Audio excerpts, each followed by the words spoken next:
अकोला शहरात नायलॉन मांजामुळे होणारे अपघात रोखण्यासाठी पोलिसांनी पुढाकार घेतला आहे।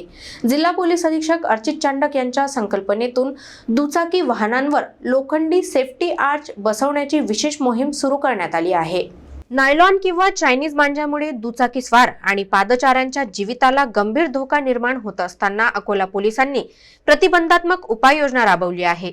जिल्हा पोलीस अधीक्षक अर्चित चांडक यांच्या संकल्पनेतून शहर वाहतूक नियंत्रण शाखेच्या वतीने आज पोलीस अधीक्षक कार्यालयासमोर दुचाकी वाहनांवर लोखंडी सेफ्टी आर्च बसवण्याची मोहीम राबवण्यात आली। या मोहिमेअंतर्गत दुचाकी वाहनांवर सेफ्टी आर्च लावण्यात आले। नायलॉन मांजा अत्यंत धारदार असल्याने गळा, चेहरा व हात कापले जाण्याच्या घटना घडत असून काही अपघात जीव घेणे ठरले आहेत। यासोबतच नायलॉन मांजा पर्यावरणालाही घातक आहे। शासनाच्या आदेशानुसार नायलॉन मांजाची निर्मिती, विक्री, साठवणूक आणि वापर पूर्णतः प्रतिबंधित असून उल्लंघन करणाऱ्यांवर कठोर कारवाई करण्यात येणार आहे।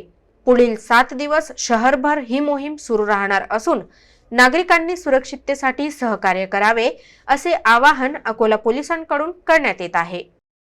1000 पेक्षा जास्त आम्ही हे लावणार आहे free of cost traffic police मार्फत। आणि आम्ही लोकांना पण विनंती करत आहे की त्यांनी पण स्वतःहून जाऊन असं सेफ्टी आर्च लावून घ्या, जेणेकरून काही मांजा वगैरे जर आला तर हे आर्चमध्ये अटकून जाईल, त्यांच्या गळा वगैरेमध्ये त्यांना इश्यू होणार नाही, किमान काही इंजुरी होणार नाही। आणि मकर संक्रांतीचा म्हणजे नक्कीच लोकांनी आनंद घ्या, परंतु जे धागा आहे नॉर्मल धागाचा वापर करा। आपण पतंग उडवण्याचा मजा जे काही तुम्हाला त्याच्यामध्ये पण भेटणार।